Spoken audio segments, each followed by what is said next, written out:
एक उम्र साथ बिताने के बाद एक एज आती है जब बुजुर्गावस्था की, तो दंपतियों में झगड़े क्यों बढ़ जाते हैं, खासकर 62 से 65 साल के बाद। क्यों 40 साल साथ बिताए, सुख दुख देखे, बच्चों को बड़ा किया, फिर भी 65 की उम्र आते आते हर बात पर लड़ाई झगड़े क्यों होने लगते हैं? क्या प्यार खत्म हो गया है या कुछ और बदल गया है अंदर ही अंदर? आज ही वीडियो में हम बात करेंगे 7 साइकोलॉजिकल वजहों की जो 60 के बाद रिश्तों को अंदर से खोखला कर देती है। और आखिरी कारण सबसे ज़्यादा खतरनाक है क्योंकि वो आपको खुद के खिलाफ कर देता है। वीडियो को अंत तक देखिए, शायद ये वीडियो आपके रिश्ते को बचा सकता है। हमेशा की तरह से हम एक कहानी से शुरू करते हैं। बीजू जी एक रिटायर्ड पोस्ट मास्टर हैं, 68 साल उम्र है। निर्मला जी 64 साल की हैं, 40 साल की शादी है, 3 बच्चे हैं और सब सेटल।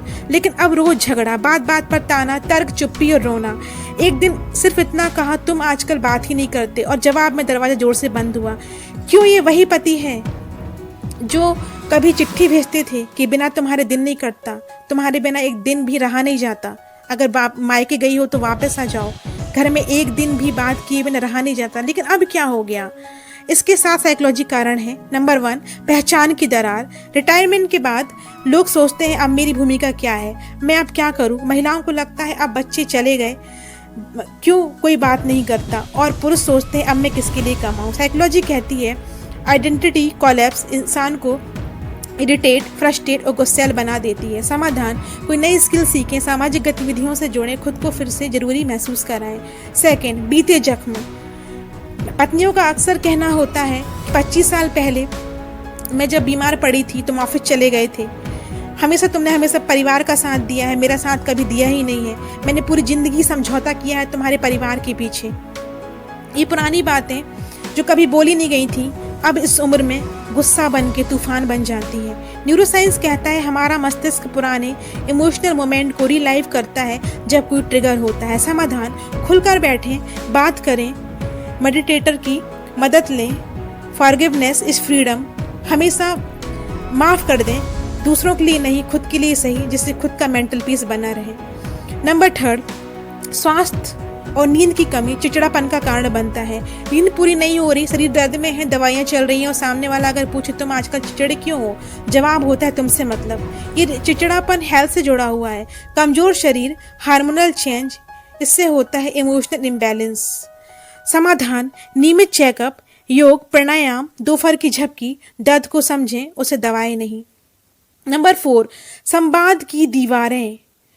हमेशा अक्सर एक दूसरे से कहते रहते हो तुम सुनते नहीं, तुम समझते नहीं, और फिर चुप्पी। एज के साथ हियरिंग पावर, मेमोरी और रिएक्शन टाइम स्लो हो जाता है, पर हमें लगता है सामने वाला जानबूझकर अनदेखा कर रहा है। समाधान, बैठकर आंखों में देखकर बातें करें। एक दिन का नो मोबाइल टॉक टाइम रखें, मोबाइल को उपवास रखें और एक दूसरे को टाइम दें। पुराने किस्से याद रखें, कनेक्शन फिर से बनाएं। नंबर 5, कारण 5 है एक साथ लेकिन अलग अलग। एक कमरे में 2 लोग, एक टीवी देख रहा है, दूसरा मोबाइल। एक सोच रहा है अब तो बस दिन काटने हैं, वही डिस्कनेक्ट धीरे धीरे इमोशनल डिस्टेंस बन जाता है।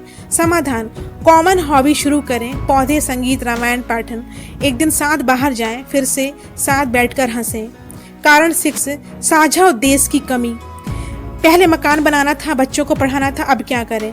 अब ना कोई मंजिल है ना कोई रेस, तो साथ चलने का भी क्या मतलब? साइकोलॉजी कहती है कपल्स जो साथ कोई छोटा सा भी काम करते हैं उनके रिश्ते मजबूत और जीवंत रहते हैं। समाधान, समाज सेवा, मंदिर सेवा, बच्चों की देखरेख, यूट्यूब में सीखना, डिजिटल भारत में बुजुर्गों की नई दुनिया। कारण 7, प्यार अब भी है पर भाषा बदल गई है। पहले वो पूछती थी खाना खाया, अब वो कहती है दवाई ली। पहले वो कहता था कितनी प्यारी लग रही हो, अब वो कहता है साल ओढ़ लो ठंडी लग जाएगी। साइकोलॉजी कहती है प्यार का इजहार बदल सकता है पर जरूरत नहीं। समाधान, इजहार करना सीखें, उम्र कोई सीमा नहीं है। Thank you, I miss you, ऐसे शब्दों का प्रयोग करें। फिजिकल अफेक्शन जैसे हाथ पकड़ना बहुत हीलिंग करता है।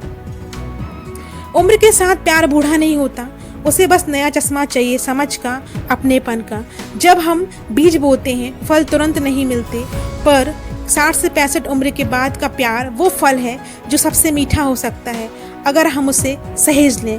अगर ये वीडियो आपके दिल को छू गया है तो इसे किसी ऐसे इंसान को भेजिए जिससे आपका रिश्ता थोड़ा सा थक गया है पर टूटा नहीं है।